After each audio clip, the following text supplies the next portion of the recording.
Ahoj přátelé, takže jak víte, přichází nový dron, vys fotografie, a to je DJI Mini 5 Pro.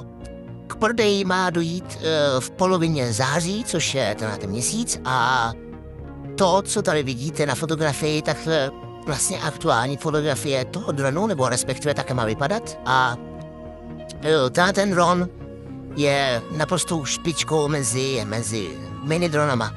Stále bude vážit pod 250 gramů, respektive 250 gramů, a jeho stavba toho těla a celkové vybavení toho stroje, nebo tohoto stroje, tohohle miniho je naprosto fantastický a nemá to nikde na světě konkurenci. Ten dron vydrží ve vzduchu lítat skoro hodinu, respektive 52 minut, což je neuvěřitelný. A bude natáčet ve 4K při 120 tisínkách za sekundu, což ty videa dělá naprosto fantastickýma.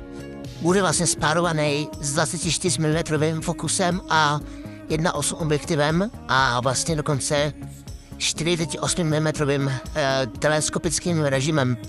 V tom dronu vlastně bude jednopalcový snímač, což je jako na mini dron naprosto neskutečný, to je prostě fantastický, jak tohle to bude natáčet videa a fotit, to je něco neuvěřitelného. Ten dron, tady ten DJI Mini 5 Pro, vlastně této kombo, že jo, to je ten lepší, samozřejmě ta lepší verze, bude mít vlastně Intelligent Fly Battery Plus, což jsou vlastně nový baterky, které, jak už jsem říkal, vydržejí ve vzduchu na jedno nabití, vlastně 50 minut. Jo, takže když máte vlastně pak vždycky potom 3 baterie, když tomu samozřejmě budou, což budou, tak vlastně ten dron 3 hodiny letu, jako to je neuvěřitelný. Tady ten stroj, respektive DJI Mini 5 Pro, bude mít vlastně 360 stupňový vyhýbání překážkám, jo, a bude tomu používat senzory, nebo respektive systém lidara.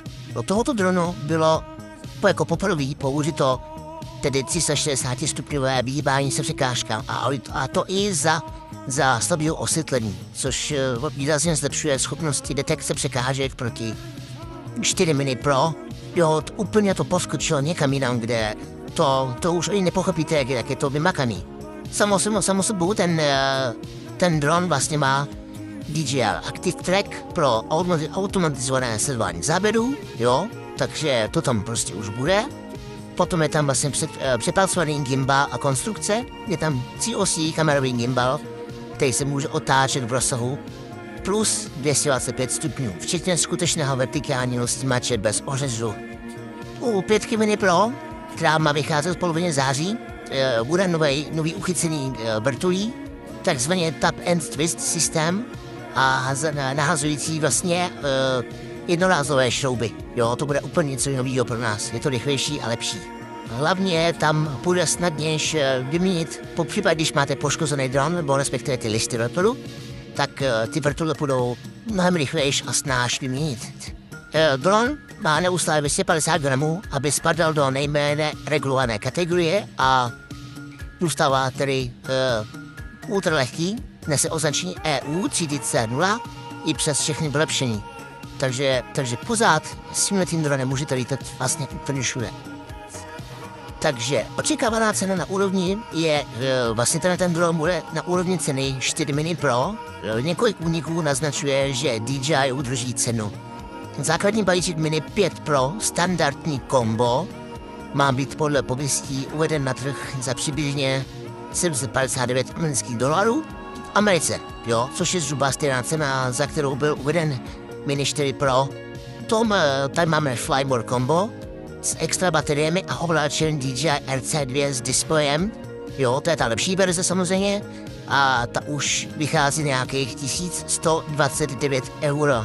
A to je teda samozřejmě v Evropě, ne v Americe, v Evropě, jo. Přesně stejná cena jako maloobchodní cena Flymore kombo u 4 Mini Pro, takže si myslím, že za ty peníze je to fakt dost luxusní stroj. Jak jsem teda říkal už vlastně před chvilkou, tak vlastně blížící se uvedení na trh je polovina září, jo, což je ten měsíc, to je paráda, takže v polovině tohle měsíc už ty drony budou na možnost na prodej, což je neuvěřitelný, takže můžete začít prodávat svoje trojky, čtyřky a kupovat tady tu nadupanou lokomotivu mezi minidronama. prakticky už zbývá jenom pár týdnů, ani ne pár týdnů, pár dnů a je tady na prodej tady ta mašina mezi mini dronama. Takže pokud jste dronoví frajeři a machři a borci a prostě jste nadšenci do minidronů a lítání, natáčení a sdílení vlastně videoformátu, video svých zážitků, všeho možného v luxusním provedení a v té nejlepší kvalitě, tak ten dron už je tady, už je za dveřma, klepe na dveře. Takže připravte si peněženky a DJI Mini 5 Pro je tady.